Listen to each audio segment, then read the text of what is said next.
ఈరోజు తెలుగుదేశం పార్టీ వాళ్ళు మాకు వీడు నచ్చలేదు, వీడి మీద కేసు పెట్టు, వీడు నచ్చలేదు, వీడి మీద కేసు పెట్టు, లేదా వీడు పవర్ఫుల్, వీడు ఊర్లోంచి బయటకు పోవాలి. వాళ్ళు రాసిచ్చిన పేర్ల మీద మీరు తప్పుడు కేసులు పెట్టుకుంటూ ఈరోజు అక్రమంగా అరెస్టులు చేసి లోపల పెడితే భయపడి పారిపోతామా? ఈరోజు కూటమి ప్రభుత్వం ఎంత వరస్ట్గా తయారైందంటే ఎక్స్ మినిస్టర్లు, ఎక్స్ ఎమ్మెల్యేలు, ఎక్స్ ఎంపీలు, ఐఏఎస్ ఆఫీసర్లు, ఐపీఎస్ ఆఫీసర్లు, వ్యాపారస్తులు ఎవ్వరూ లేదు. వాళ్ళకి నచ్చలేదు అంటే అక్రమంగా కేసు పెట్టడం, లోపలేయటం. ఇలా తెలుగుదేశం పార్టీ చెప్పినట్టు ఈరోజు చేస్తున్నారు. కాబట్టి పోలీస్ వ్యవస్థ ఎంత దిగజారిపోయిందో మొన్న కేంద్రం ఇచ్చిన ర్యాంకింగ్లో మీరే చూశారు, 36th ప్లేస్కి వచ్చింది. దీనికి చంద్రబాబు నాయుడు, హోంమంత్రి అనిత గారు సిగ్గుపడాలి. ఈ పోలీస్ వ్యవస్థ సిగ్గుపడాలి. ఏంట్రా మనం ఇలా అయిపోయాం, భారతదేశంలో అందరూ మనం చూసి నవ్వుకుంటారన్న ఆలోచన వాళ్ళకి రావాలి. ఇంకా ఘోరమైంది ఏంటంటే ఎమర్జెన్సీ రెస్పాన్స్ అని ఉంటుంది. ఆ ఎమర్జెన్సీ రెస్పాన్స్ అయితే చిట్ట చివరి స్థానానికి ఆంధ్రప్రదేశ్ వచ్చింది అంటే ఇక ఈ పోలీసులు వాళ్ళు ఎందుకు? ఏదైనా నీళ్ళ లేని బావిలో దూకచ్చు. రాష్ట్ర పరువుని సర్వనాశనం చేశారు. రాష్ట్ర ప్రజలతో ఓట్లు వేయించుకున్నామని చెప్పి తీయగా అబద్ధాలు చెప్పి వాళ్ళకి వెల్ఫేర్ చేయకుండా వాళ్ళని మోసం చేసేసారు.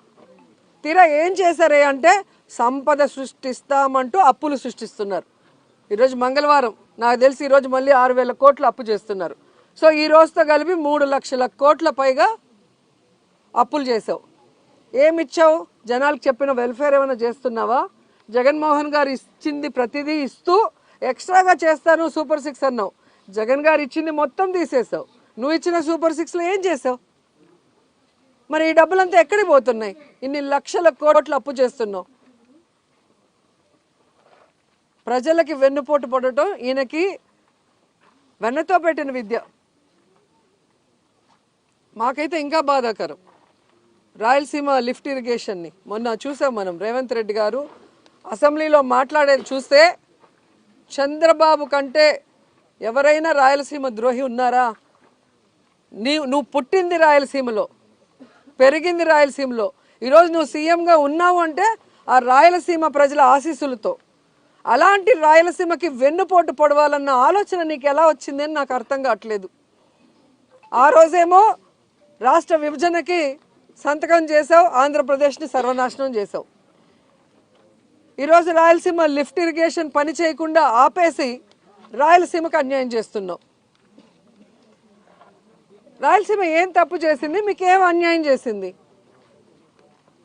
ఈరోజు రాయలసీమ కరువు శాశ్వతంగా పరిష్కరించాలన్న ఒక గొప్ప ఉద్దేశంతో జగన్మోహన్ రెడ్డి గారు ఈ రాయలసీమ లిఫ్ట్ ఇరిగేషన్ని తీసుకొచ్చారు, తొంగిటించారు. నేను రాయలసీమలో పుట్టాను, రాయలసీమ అంటే నాకు ఇష్టమని ఇంకొకటి చెప్తాడు పవన్ కళ్యాణ్, డిప్యూటీ సీఎం. మరి ఎక్కడికి వెళ్ళావు పవన్ కళ్యాణ్? ఈరోజు రాయలసీమకు అన్యాయం జరుగుతుంటే,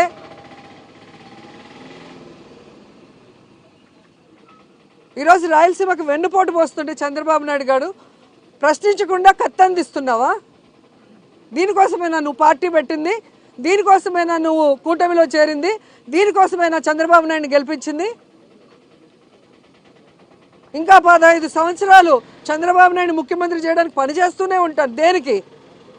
ఈ రాష్ట్రం అనేది లేకుండా, మ్యాప్లోనే ఆంధ్రప్రదేశ్ అనేది లేకుండా చేయడానికే ఆయనతో జత కలుస్తామని అడుగుతున్నా. మీరు వచ్చింది రాష్ట్రాన్ని బాగు చేయడానికో, రాష్ట్ర ప్రజలకు మంచి చేయడానికో కాదనేది అందరికీ అర్థమవుతుంది. కేవలం కక్ష సాధింపులు, రెడ్ బుక్ రాజ్యాంగం అంటూ ఏ విధంగా విచ్చలవిడిగా అరాచకాలు చేస్తున్నారు, అన్యాయాలు చేస్తున్నారు, దోపిడీలు చేస్తున్నారు, ప్రజలందరూ గమనిస్తున్నారు. ఖచ్చితంగా నేపాల్లో లాగా మిమ్మల్ని కూడా తరిమి తరిమి కొట్టే రోజులు చాలా దగ్గరలో ఉన్నాయని కూడా హెచ్చరిస్తున్నాం. అండ్ నిన్న మొన్న చూశాను నేను భోగాపురం ఎయిర్పోర్ట్ గురించి. సిగ్గు లేకుండా సెంట్రల్ మినిస్టర్ రామ్మోహన్ రావు గారు, అచ్చెన్నాయుడు వీళ్ళందరూ కూడా చంద్రబాబు నాయుడు కృషి చేశాడంట. ఏం కృషి చేశాడు నాయన?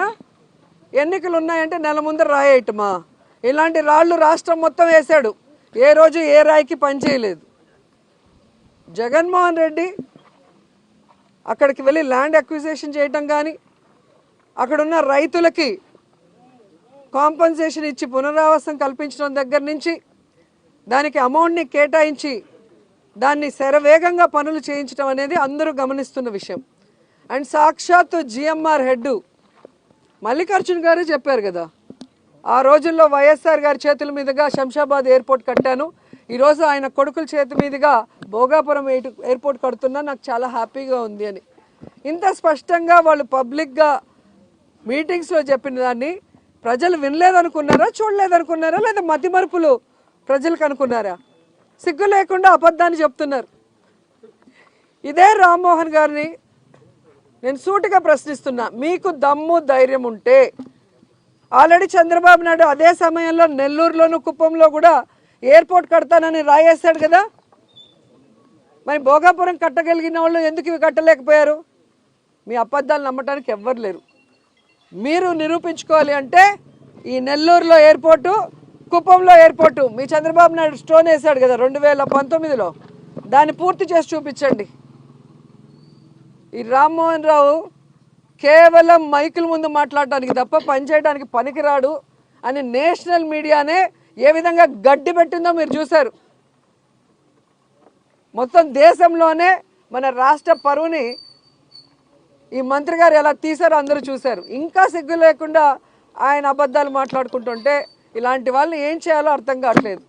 నాకు తెలిసి విదేశాల్లో అయితే ఇలా తప్పుడు వాగ్దానాలు చేసే వాళ్ళని, అబద్ధపు మేనిఫెస్టోలు ఇచ్చే వాళ్ళని, ప్రజల్ని మోసం చేసే వాళ్ళని ఎత్తి లోపలేస్తారు జైల్లో. ఇక్కడ వ్యవస్థల్ని మేనేజ్ చేసుకోవటం, ప్రజల్ని మోసం చేయటం, వెన్నుపోటు పోవటం వీళ్ళకి అలవాటైంది. కానీ ప్రజలు ఇంకా సహించే పరిస్థితిలో లేరు. మొన్న ఈ మధ్య మీరు చూశారు కదా, మెడికల్ కాలేజ్ ప్రైవేటీకరణ విషయంలో కానీ, రైతుల విషయంలో కానీ ప్రజలంతా రోడ్డు మీదకి వచ్చి ఈ కూటమి ప్రభుత్వం మీద ఎంత కోపంగా ఉన్నారు, ఎంత ఆవేశంగా ఉన్నారో కళ్ళారా చూశారు. కాబట్టి ఇంకా ఇలాంటి అక్రమ కేసులు పెట్టుకుంటూ మా నాయకుల్ని ఇబ్బంది పెట్టాలి, అలాగే రాయలసీమకి, ఆంధ్రాకి, ఉత్తరాంధ్రకి అన్యాయం చేయాలని ప్రాంతీయ అసమానతల్ని కల్పిస్తూ వాళ్ళకి గొడవలు పెట్టాలనుకుంటే మాత్రం వీళ్ళని తరిమి కొట్టేది ఖాయం. అండ్ పిన్నెల్లి రామకృష్ణ గారి కుటుంబానికి వైఎస్ఆర్సీపీలో జగనన్న నుంచి మేమందరం కూడా పార్టీ మొత్తం ఆయన వెనకున్నాం, ఆయనకు అండగా ఉన్నాం. పార్టీ పెట్టక ముందు నుంచి అన్నతో నడిచిన వ్యక్తి, పార్టీ కమిట్మెంట్ ఉన్న వ్యక్తి, అలాంటి మంచి వ్యక్తిని తప్పుడు కేసు పెట్టి లోపల పెట్టడం మీరు చేసిన పెద్ద తప్పు. ఇప్పటికైనా సరిదిద్దుకోండి, లేదంటే దీనికి 100 రెట్లు మీరు అనుభవించాల్సి వస్తుందని కూడా హెచ్చరిస్తున్నాం.